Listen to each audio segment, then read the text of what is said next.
this was a dream, just a very meaningful dream. It's like it was like a graduation. This is just interpretation. It was like a transition or transformation into a new level of consciousness. That's the best way to put it.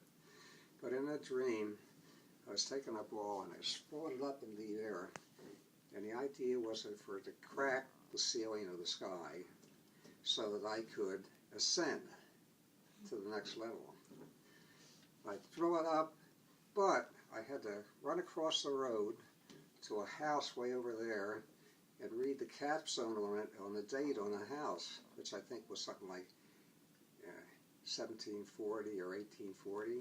That's what it turned out to be. But I throw the ball up and I run over to get it, and I come back, and of course the ball had fallen on the ground and hadn't cracked the sky. But at some point, I guess I got the date on the capstone, and I threw the ball up and I ascended. And then I came up and there was a signpost there, and it had an arrow pointing in that direction, and it said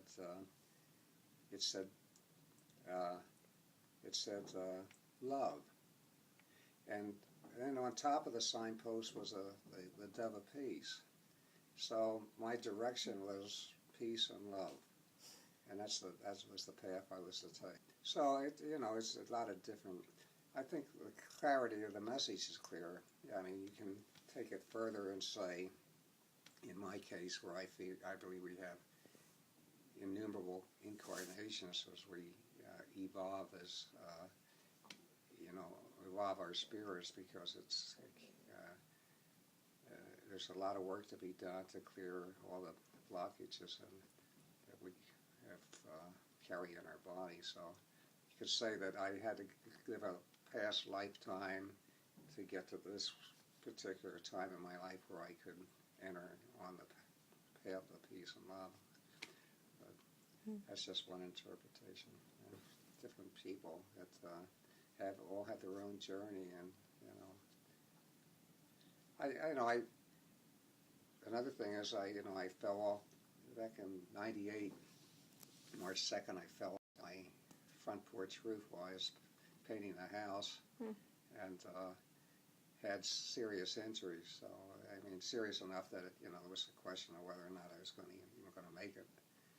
And so I was in Strong Hospital for 14 days, and then I went to St. Mary's Brain Injury Rehab Unit for another 10 days. But meanwhile, people from the spiritual church were coming in and doing healing on me. People were doing absentee healing on me. We're getting lots of cards and letters from people just sending their love. Well, the doctor said I probably wouldn't be able to walk for 8 weeks, and I probably wouldn't be able to use my right arm for probably 3 months. Well, I was walking in 8 days, and I was using my arm after 2 weeks. Wow. And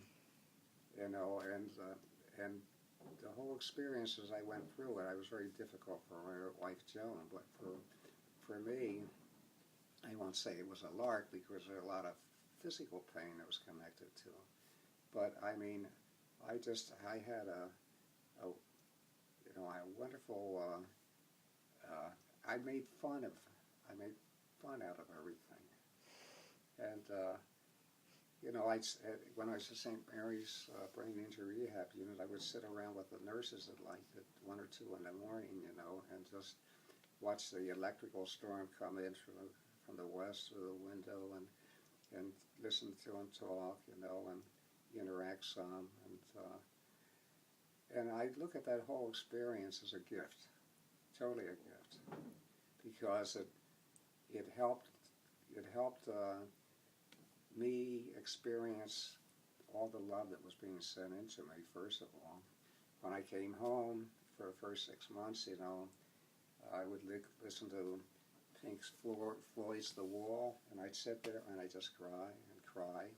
But it wasn't crying for myself. It was like an opening of my heart more completely than it had been before. It was starting to be able to take in some of that love that was being sent to me. So, and then it changed Joni's and my relationships, you know, and I think she was able to become more loving and, you know, experience some of what I was experiencing too, from all the caring that came in for her. You know, it was just a gift. It was something that at some soul level I had agreed to, because it not only helped me, it helped a number of other people too. Yeah. Look back on your own life and things that moved you in the direction that is brought you to your current path. Even the parents that we choose, and this is not everybody will feel comfortable or agree with this, but I think when we come into the world, you know, we're part of we choose a family is going to help us, you know, on our spiritual journey and spiritual growth, and some of the experiences might be difficult and hard, but it's what we need. With my family, I had a father that left home when I was 8, and when he came back, I had a wall up, and I didn't want him to get too close to me, and so we spent during this living there, we spent a long time before our journey back to each other and start being open to especially on my part. It never completely was fulfilled while he was still alive, but was done so after he died, because I'm a spiritualist and people, you know, just shed their body. They don't shed their consciousness. So, I mean, I realized when my wife and I separated, and my daughter Heather went through the experience of having her parents separate, you know, I had no basis whatsoever for feeling anger or being upset with my father, because I basically ended up doing the same thing in a certain way. And I mean, that was important for me to not only learn forgiveness for my father, because he had his own issues that were going on at the time, as I did my mother. Not hold him responsible for it, but also forgive myself. I mean, I think we just have to go through these experiences to become more completely accepting and loving. I'm given to sermons, homilies, whatever at Immanuel, and I don't feel I have any more left in me, because I feel, you know, what I said was kind of, you know, I don't feel I can add to it. So I'm not up to, I guess I'm not up to giving any more sermons. You gave all you've got in those 2 sermons, your whole life I went story. to the essence of what is. I feel.